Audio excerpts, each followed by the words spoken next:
Buenas tardes. Muchas gracias, Lisa, y muchas gracias a todo el equipo de Sales por la invitación y por la convocatoria esta tarde. La verdad que es un honor para nosotros desde el equipo de Bloomberg News en México ser parte de este evento y acompañarlos el día de hoy, sobre todo para platicar sobre un tema que es el que ocupa todas las portadas de los diarios de las últimas semanas y que probablemente es el que siga ocupando las portadas de los diarios de aquí por lo menos hasta julio y tal vez incluso en adelante. Así que nos da muchísimo gusto presentarles a nuestros invitados de hoy. Muchísimas gracias por acompañarnos.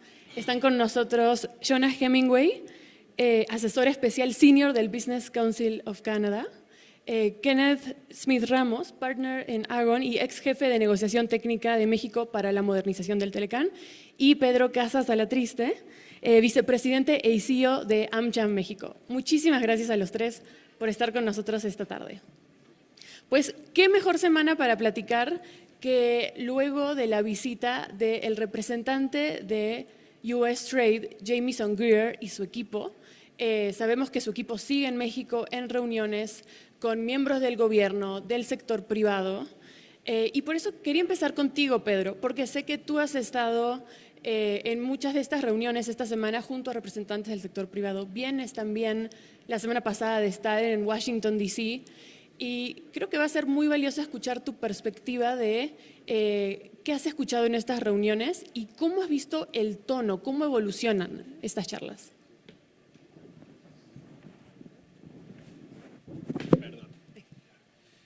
Bien, gracias por la invitación.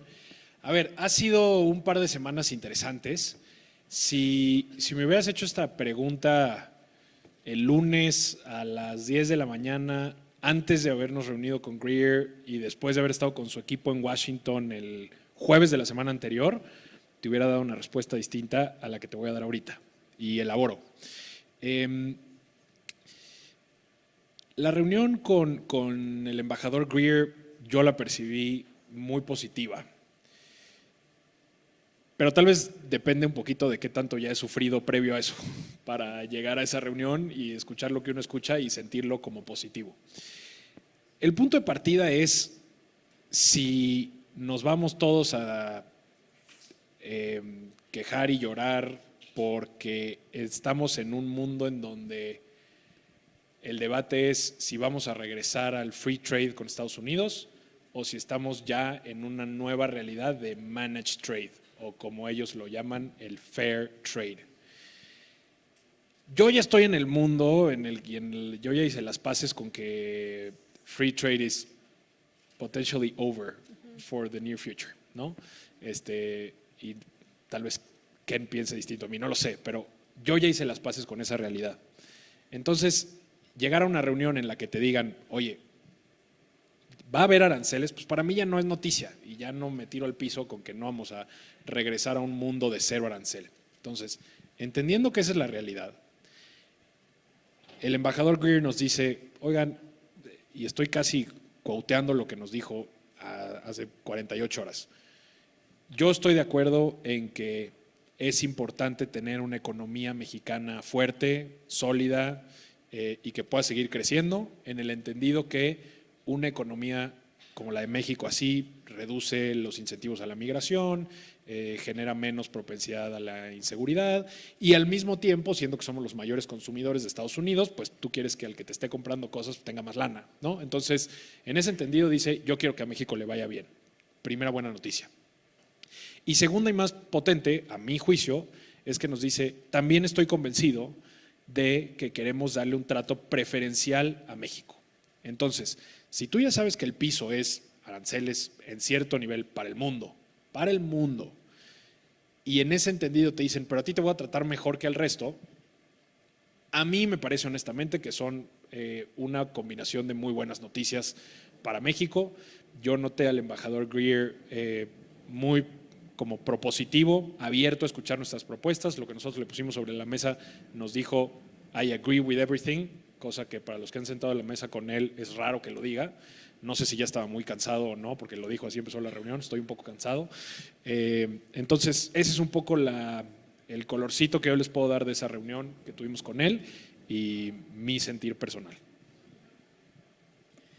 Ken, tú tienes también un punto de vista muy interesante de haber tenido la oportunidad de ser parte de la modernización. Estamos en una fase distinta, es la revisión, pero con este contexto, ¿cómo estás viendo tú estas conversaciones en las que estamos en este momento? Sí, mira, yo creo que era de esperarse que Estados Unidos llegara a la mesa con la postura del presidente Trump, ¿no? Estamos hablando del inicio de un proceso que va a ser largo, podemos hablar de los tiempos, que va a ser turbulento, y en donde obviamente el primer paso que da Estados Unidos es plasmar la filosofía de Trump en términos de su política comercial, no solo con la región, sino con el resto del mundo. En efecto, vino el embajador Greer a decir: no estamos en un esquema donde estemos buscando libre comercio, los aranceles se quedan y por favor dejen de pedir que vayamos a eliminar las medidas de seguridad nacional. Obviamente causa revuelo, sobre todo con los sectores que están siendo afectados por esto, y sobre todo algo a lo que yo me refiero mucho es la amenaza futura de medidas de seguridad nacional. Podríamos al final de todo este proceso tener un acuerdo con Estados Unidos, que permanezca el tratado, pero si sigue habiendo esa espada de Damocles o ese cheque en blanco para la administración Trump, que de la noche a la mañana decida 200% de aranceles, farmacéuticos, plásticos, turbinas, etcétera, entonces la pregunta es, ¿qué es lo que en realidad obtuvimos en la negociación? Yo difiero un poquito de la visión de Pedro en el sentido, no de soñar que vamos a regresar a esa época a mediados de los 90, donde hablábamos de una globalización total y free trade will save us all. Yo creo que sí hay que reconocer los cambios que se dan en la economía global, en las principales economías del mundo, pero por otro lado, como estrategia de negociación, hay que entender que lo que estamos escuchando hasta ahorita es lo que Estados Unidos quiere. Es decir, esto está empezando, esta es la postura de Estados Unidos. Y no necesariamente México de inicio tiene que jugar con esas cartas. Es decir, Trump quiere que haya aranceles, quiere que se construya una fortaleza norteamericana. Se vale decir, ¿y por qué México debería estar de acuerdo con eso? Puede ser que en el transcurso de un proceso de negociación, donde como ustedes saben hay 34 capítulos del tratado, no nada más estamos hablando de aranceles, están todas las disciplinas fundamentales para facilitar el comercio y la inversión en obstáculos técnicos al comercio, medidas sanitarias, fitosanitarias, inversión, servicios financieros, etcétera, mecanismos de solución de disputas. Entonces yo creo que para entender lo que viene, hay que entender lo que pasó en la primera negociación y entender cuál fue el playbook de Estados Unidos, porque yo sí estoy viendo que muchas de las mismas posturas complejas que utilizó para todos estos temas que acabo de describir y que no quedaron en el tratado, porque Estados Unidos y Canadá, México y Canadá logramos empujar la discusión hacia así tener un tratado de libre comercio y preservar el libre comercio, pues todos esos temas también van a estar en la discusión. Entonces yo diría que como estrategia el gobierno de México está haciendo lo correcto, dijo el secretario Ebrard y el subsecretario Luis Rosendo Gutiérrez, este es un tratado de libre comercio, no hay razón para que haya aranceles entre México, Canadá y Estados Unidos. Que Trump lo quiere, por supuesto, pero vean lo que está sucediendo en Estados Unidos. Caída del empleo manufacturero, los costos están yendo al cielo en alimentos, en muchos de los productos que están siendo golpeados con los aranceles. El que el presidente de Estados Unidos quiera algo no quiere decir que tenga razón desde el punto de vista económico y hay que recordar, no va a estar ahí para siempre. Y segundo, que México de entrada tenga que aceptar esas posturas. Entonces yo sí creo que hay que jugarla de manera muy inteligente en el sentido de tener claras nuestras prioridades, y lo ha dicho el gobierno de México y lo apoya el sector privado, que es buscar que esto se mantenga como un tratado de libre comercio, que sea trilateral. Yo creo que es importantísimo ese elemento, que en este momento sabemos que por la rispidez de la relación entre los jefes de Estado de Canadá y Estados Unidos, pues no se han sentado todavía a abrir la discusión. Pero a mí me interesa lo que dijo Canadá, me pareció muy interesante en el sentido de, nosotros no vemos la necesidad de una renegociación. El tratado está como está, ya veremos más adelante cuándo nos sentamos. Entonces, todos estos son elementos, yo creo, muy interesantes para el inicio. Este es como el kick-off. Ya viene la reunión oficial de negociación hacia finales de mayo y ahí va a ser interesante ver cómo se estructura, para ver si los temas que se van a tratar ya son todos los temas sobre la mesa, como normalmente debería ser una negociación de esta naturaleza. Las primeras dos rondas se centraron mucho en los temas prioritarios para Estados Unidos, reglas de origen, qué va a pasar con China, cómo fortalecer cadenas de valor, que eso por supuesto le interesa a México en la medida que no tengamos obstáculos. Entonces, yo creo que a partir de mayo vamos a tener una idea no solo de los temas ya puntuales que pone Estados Unidos sobre la mesa, sino también lo que pida México y esperemos próximamente lo que pida Canadá.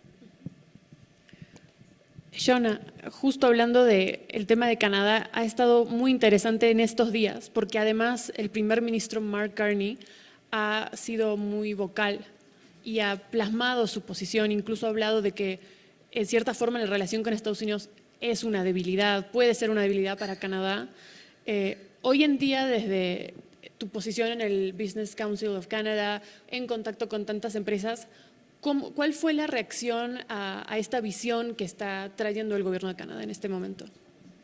Sí, creo que y muchas gracias por la invitación a estar aquí con ustedes.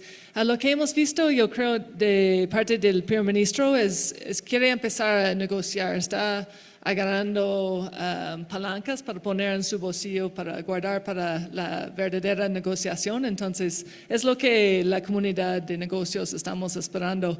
Lo que creemos de lo que va a pasar es que queremos un acuerdo trilateral, creemos un acuerdo que los productos que cumplen con el acuerdo que están libres de aranceles, como dijiste muy bien, y también que sea ya pronto. Las empresas canadienses pensamos que hay una pérdida para todos si no logramos un acuerdo ya en este año. Por supuesto, va a durar otros 10 años, eso no es el problema, pero ya tenemos un poco, ya sabemos cuáles son los temas, entonces es momento de llegar a la mesa de negociación y avanzar, ¿no? Es la perspectiva. Y el gobierno también está de acuerdo, pero lo que han dicho en estos últimos días es que no quieren dar más concesiones, no quieren dar más, hasta que Estados Unidos esté ya listo en la mesa para también negociar, ¿no? Entonces, como dijiste muy bien, Ken, que ellos están pidiendo cosas ahorita y no están negociando, no están tomando en cuenta la lista canadiense, la lista mexicana, más bien estamos viendo las listas de USTR de ellos. Y tocando el tema de la debilidad, ¿no? Entonces, lo que hemos visto como una gran fortaleza en esos últimos 30 años es ese acuerdo que permite todas las tres economías que crezcan y que desarrollemos un continente muy próspero.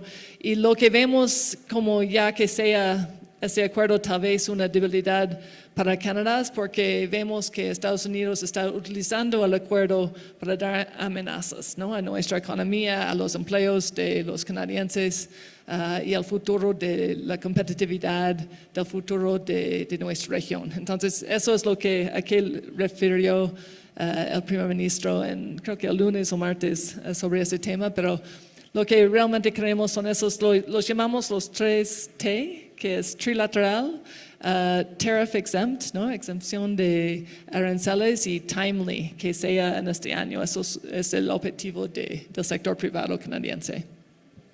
Shona, recién mencionabas lo que comentaba uno de los miembros del gobierno, Janice Sherritt, sobre la reciprocidad. ¿Y a qué crees que se refiere con eso? ¿Qué sería algo recíproco en la perspectiva del gobierno canadiense? Lo que hemos escuchado es que están buscando, digamos, más concesiones de parte de Canadá para regresar a la mesa. No hemos estado entrando en los detalles como México ha hecho con Estados Unidos en los últimos meses. Hemos estado en contacto constante, pero no hemos avanzado. No hemos ofrecido más. Entonces, lo que pasó el año pasado es que tuvieron dos irritantes o puntos difíciles para Canadá. Uno fue que nosotros pusimos aranceles represalias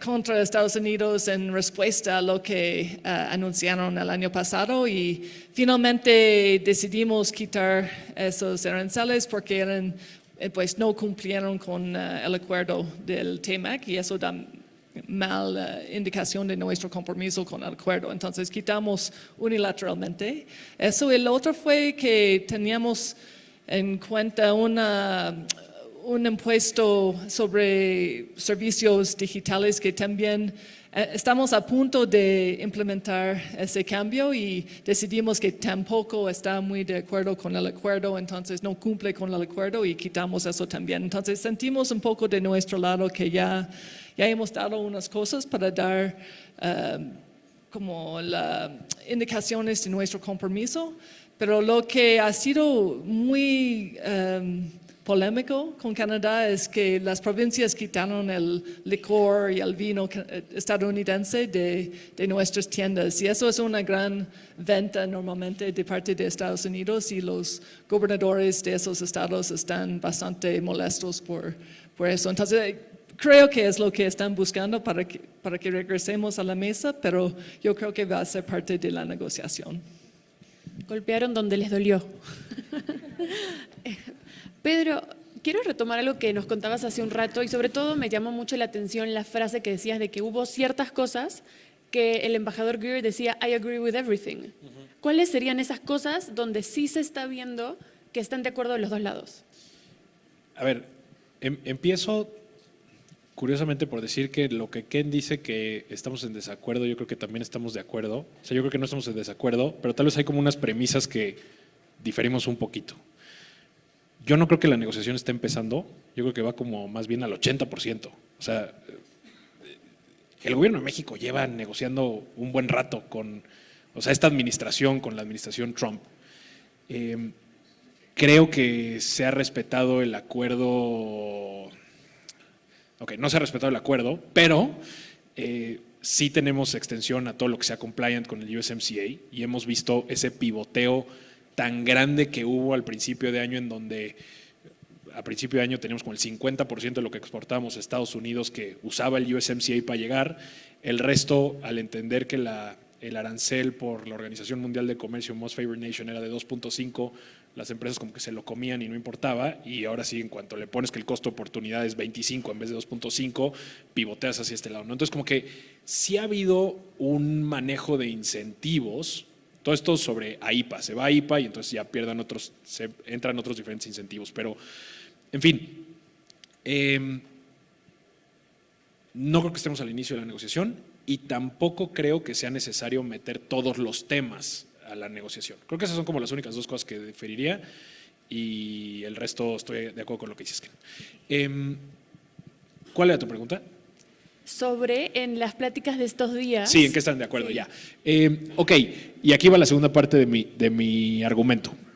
Yo creo que México, sin decirlo públicamente, pero también está alineando y utilizando esto para también sacar cosas positivas que se alinean bastante bien con el Plan México. A ver, el Plan México pues tiene ahí sus tintes muy parecidos a lo que Trump está tratando de hacer. O sea, es traer industria de nuevo a México, crecer mucho como evolucionar la manufactura hacia manufactura un poquito más avanzada. Y eso, si se materializa, no es otra cosa más que subir el contenido nacional, regional, a los productos que vamos a exportar. Entonces, de repente yo sí veo que se pueden entrelazar ciertas cosas. Y entonces a lo que voy con esto es, por ejemplo, lo primero que nosotros le decíamos al Ambassador Greer es, creo que los dos estamos de acuerdo en que tenemos que reindustrializar Estados Unidos y México también. Y nos dijo, ok, sí, de acuerdo. Los dos estamos de acuerdo en que deberíamos empezar a norteamericanizar nuestro supply chain. ¿Qué eso quiere decir? Saquemos a China de la jugada de manera progresiva. ¿Estamos de acuerdo? Estamos de acuerdo.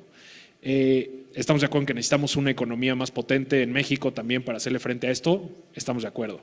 Oye, para lograr todo este tipo de cosas, eso que yo acabo de decir, si le cambias el nombre y lo conviertes un poquito en propuesta, es, ok, veamos en dónde tenemos espacio para subir las reglas de origen, hacerlas un poquito más, apretarlas un poquito, o una de las conversaciones que tuvimos con USTR es no necesariamente decir, bueno, el pasar de que los automóviles sean de 65 a 80% del automóvil hecho en Norteamérica. ¿Qué tal si el approach lo hacemos más bien a enfoquémonos a que los circuitos eléctricos estén hechos aquí? ¿Por qué? Porque Si las llantas las importamos de China, bueno, tal vez eso no afecte a la seguridad de Estados Unidos, pero si todo el tema electrónico y los sistemas viven en Huawei, tal vez ahí sí estemos en problemas, ¿no? Entonces, es un diferente approach al tema de Rules of Origin.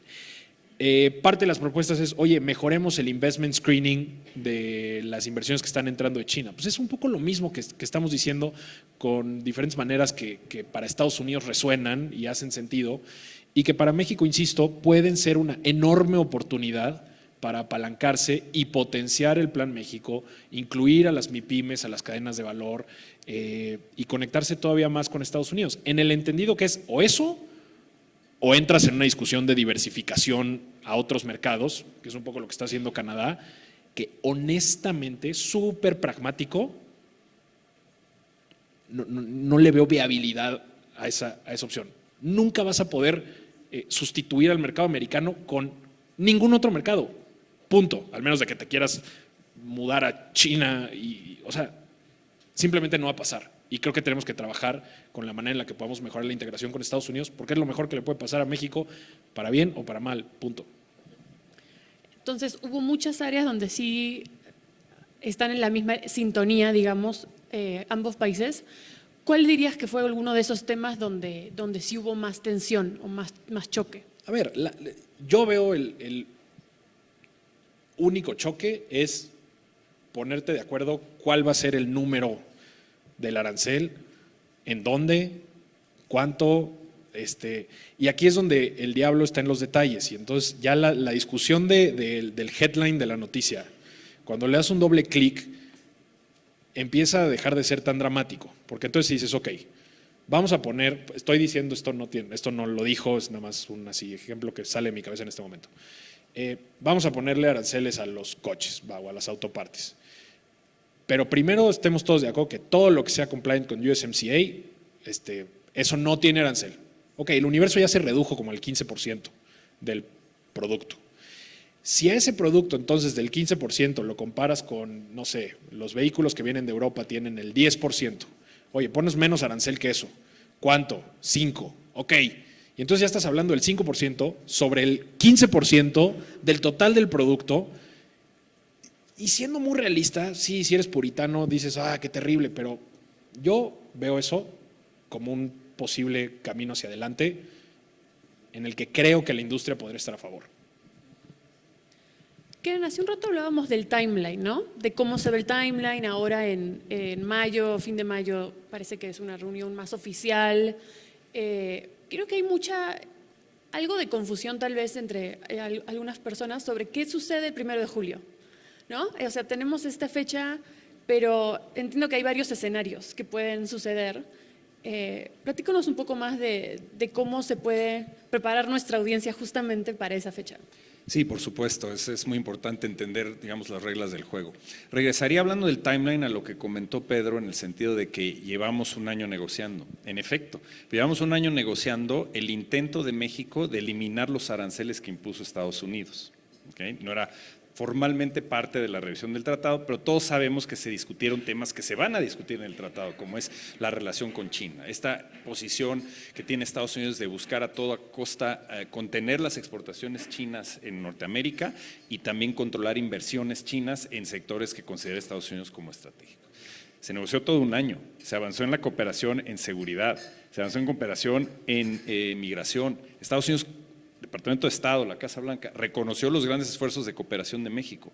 Y los únicos aranceles que se retiraron fueron los que obligó la Suprema Corte a retirar los aranceles de AIPA. Entonces, eso es algo que hay que tomar en cuenta. Estados Unidos no tuvo, a lo largo de ese año, el incentivo de retirar los aranceles porque sabe que los puede utilizar como leverage, como fortaleza para ellos en la negociación del TEMEC.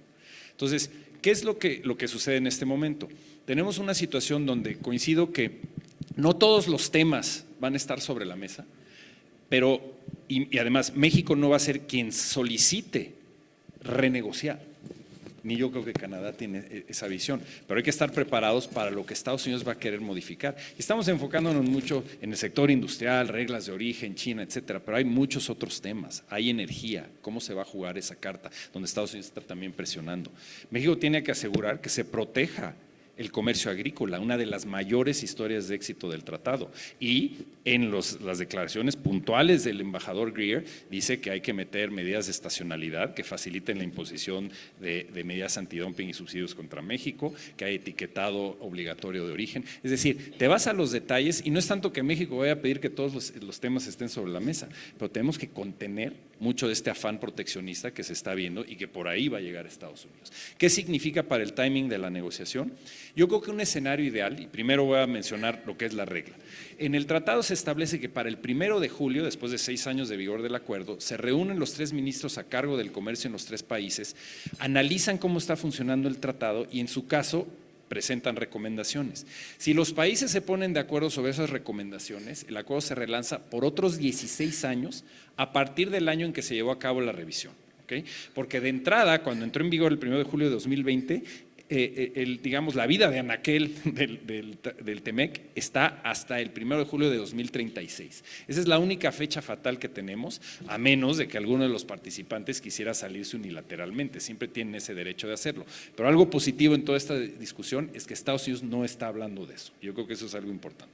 Entonces, la regla es, si se ponen de acuerdo en 2026, se relanza por otros 16 años, pero no tienes una fecha fatal tampoco en julio para ya haber llegado al acuerdo como tal. De hecho, el TEMEC contempla la posibilidad de que se utilice todo el año para tratar de llegar a un acuerdo e inclusive si no te pones de acuerdo contempla la posibilidad de tener revisiones anuales, es decir, te irías al 2027 a tratar de seguir llegando a un acuerdo.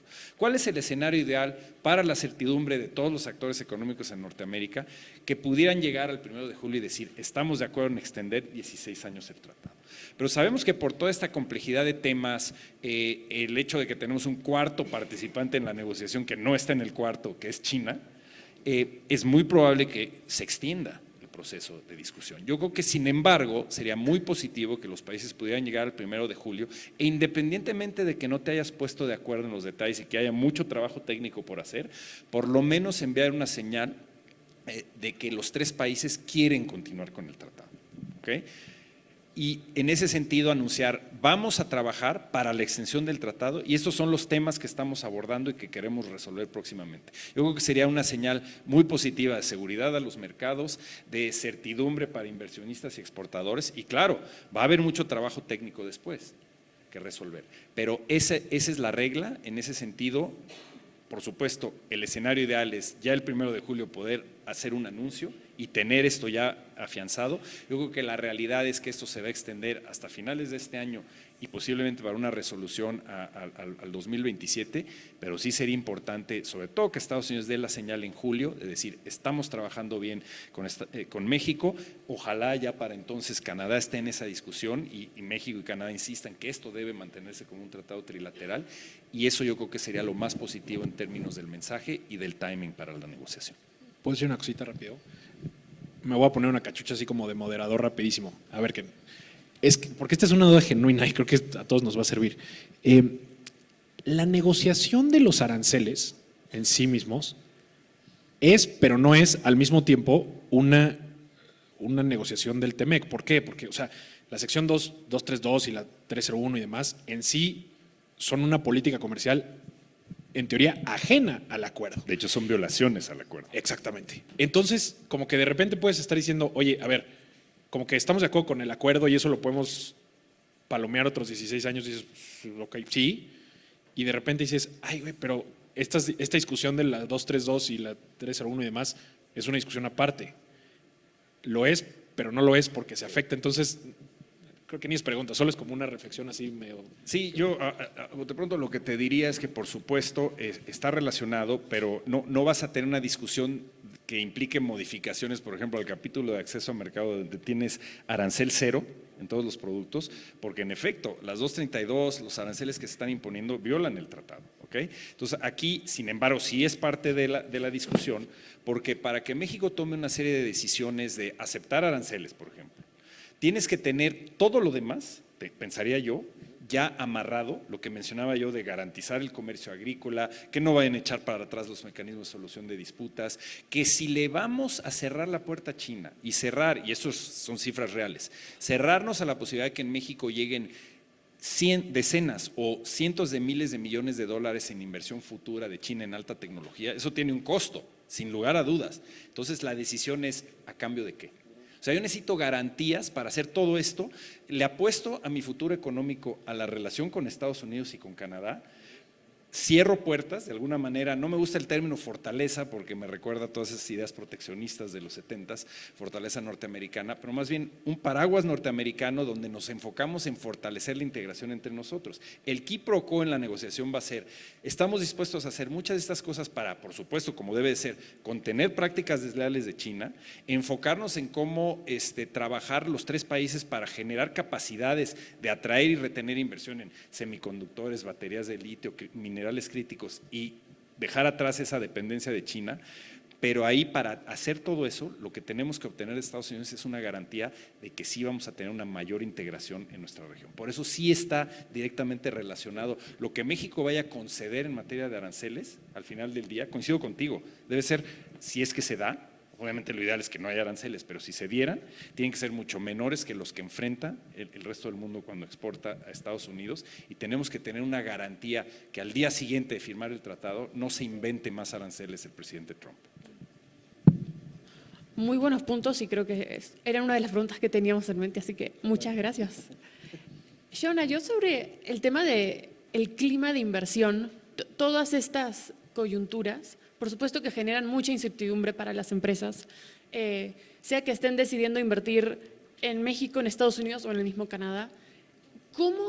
¿Cuál es el feeling que están teniendo las empresas canadienses en este momento en cuanto a si están pudiendo avanzar con sus planes de inversión o tú ves que están a la espera de ver qué sucede el 1 de julio, a fin de año, el año que viene? ¿Cómo lo estás viendo?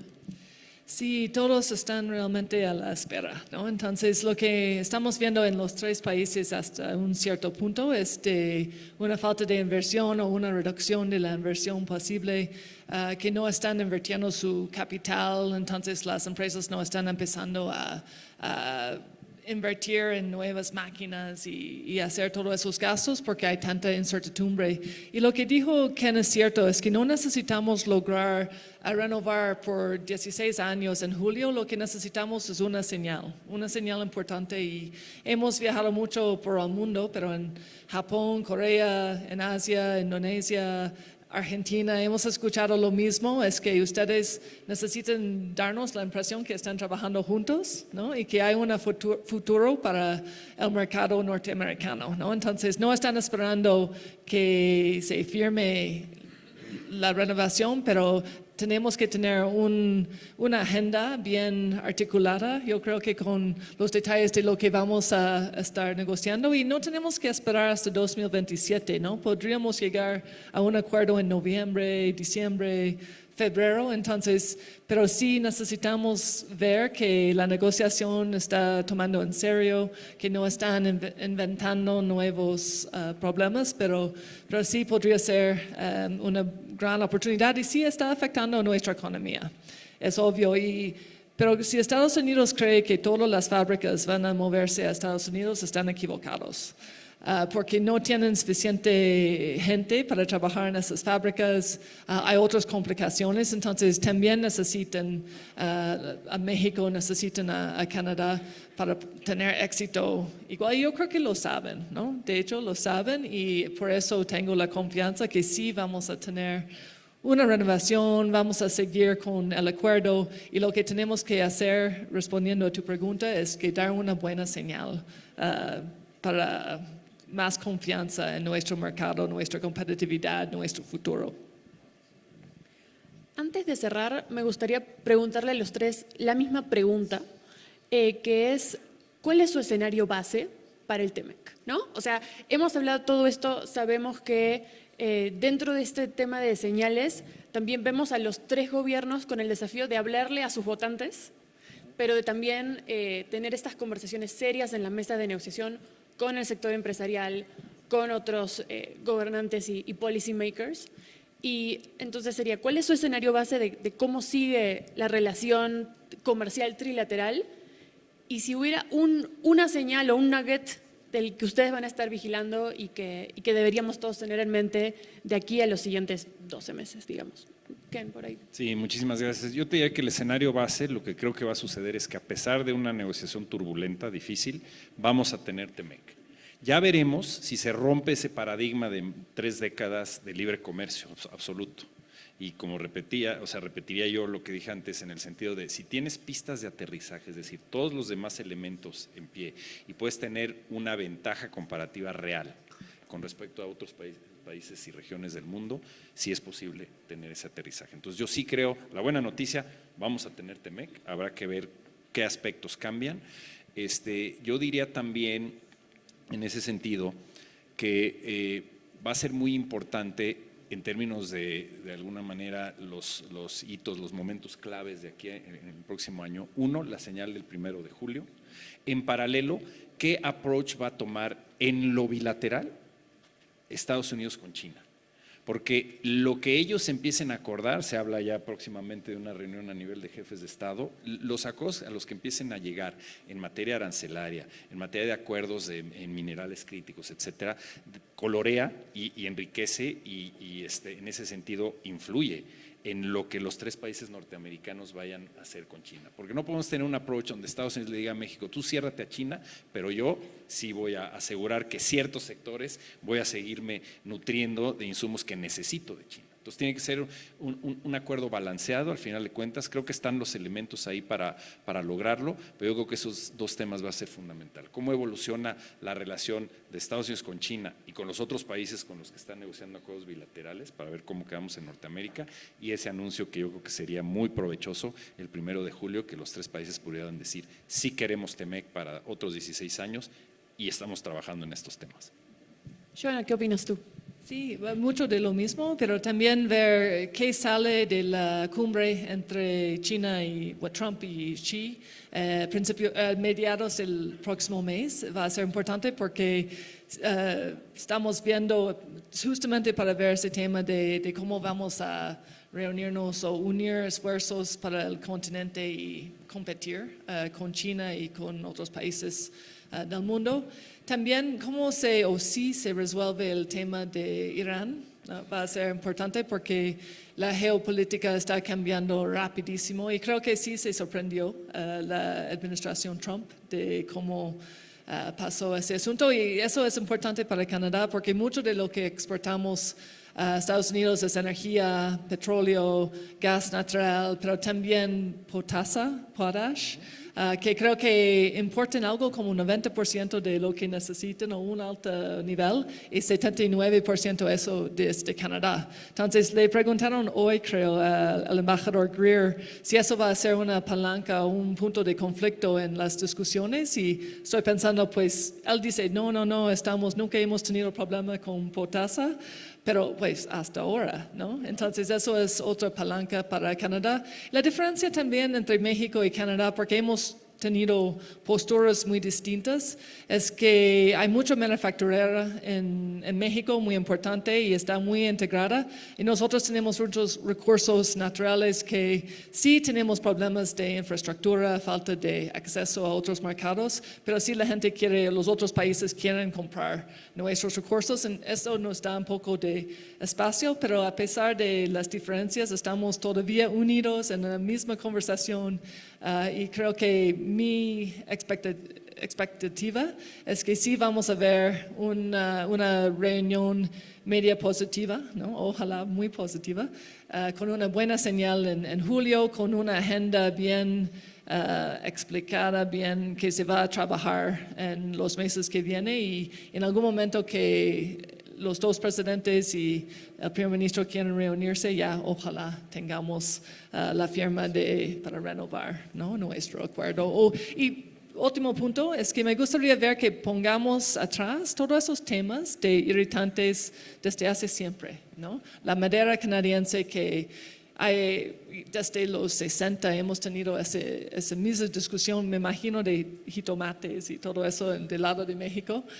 Y tenemos que empezar a enfocarnos en el futuro. Hay mucho que viene, hay una economía nueva que no estamos preparados para competir porque estamos malgastando mucho tiempo y mucho recurso viendo temas bastante detallados que no nos preparan para un buen futuro para América del Norte. Absolutamente de acuerdo. A ver, si estamos hablando de escenarios base, creo que tenemos que empezar por poner las premisas que sabemos con absoluta certeza que van o no a pasar. Entonces, ¿qué cosas sabemos sí o sí que van a suceder? Que en 3 años Trump no va a ser presidente, eso es un hecho. Que en lo que resta de la presidencia de Trump no le van a autorizar el Trade Promotion Authority, ¿no? Lo cual no le va a permitir hacer un cambio legislativo profundo en el acuerdo, lo cual a su vez no abre el escenario de la renegociación. También sabemos que hay midterms en unos cuantos meses y históricamente un presidente en los midterms por lo general pierde la House y este presidente, que es el presidente más impopular en la historia de Estados Unidos después de él mismo,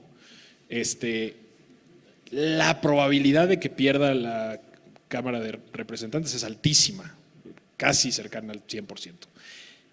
Inclusive podría llegar hasta perder el Senado. Entonces su poder legislativo va a ser infinitamente menor. Las votaciones lo mueven la economía y la economía americana no está en el mejor momento de su historia. Es cada vez más evidente que Estados Unidos está quedándose atrás en mucha de la batalla económica, tecnológica, lo que gustes y mandes con China. Entonces, la presión es muy alta. Si aparte le sumas el terrible error, cuando menos político, de la guerra con Irán, si el Partido Republicano y el presidente Trump quieren aspirar a ganar algún voto, tienen que empezar a tener un quick win mañana. Creo que si metes todas esas piezas en una licuadora y le das vueltas, yo cada vez veo más probable el escenario que hace algunos meses era el menos probable, que es el de que sí anuncien algo. Que de cierto modo digan, a ver, no podemos hacer grandes cambios, no nos vamos aquí a sentar a la mesa otra vez a renegociar un acuerdo que le dedicamos 3 años a renegociar hace apenas 6 años, etc, etc, etc. Empaquetemos esto, de cierto modo, en el que favorezcamos al cliente número 1 de las exportaciones, porque si no es México si no es México es Canadá, el cliente número 1 o 2 de las industrias clave, de todos los estados clave que quiere Trump ganar. Entonces, si tú le sigues pegando al mayor comprador de tu base, es un political suicide. Entonces, si le quitamos a los headlines y las locuras y las entrevistas de banqueta y todo ese rollo, para dejar con la nota positiva, yo genuinamente, después de las reuniones de esta semana y poniendo todo así, sí veo un escenario posible en el que lleguemos, acordemos algo, vistamos bonito a la novia y se presente algo, inclusive entre México y Estados Unidos, antes del 1 de julio, para darle la oportunidad a los canadienses de subirse a la mesa de eso, lo que sea que vaya a ser. Bueno, la verdad nos dejan los tres con mucho para reflexionar. Sin duda que el momento geopolítico está también influyendo mucho, como decías, Pedro, en cómo están cambiando estas perspectivas y en cómo se ve Norteamérica comparado a las otras regiones, ¿no? Y es una oportunidad, ojalá todos estos policymakers realmente puedan aprovecharla. Y bueno, mientras tanto estaremos muy pendientes de cómo evolucionan estas conversaciones. Les agradezco muchísimo por acompañarnos, también a ustedes por acompañarnos hasta el final de esta conversación. Shona, Pedro, Ken, muchísimas gracias. Por favor, acompáñenme en agradecerle a los panelistas. Muchas gracias, de verdad, a todos.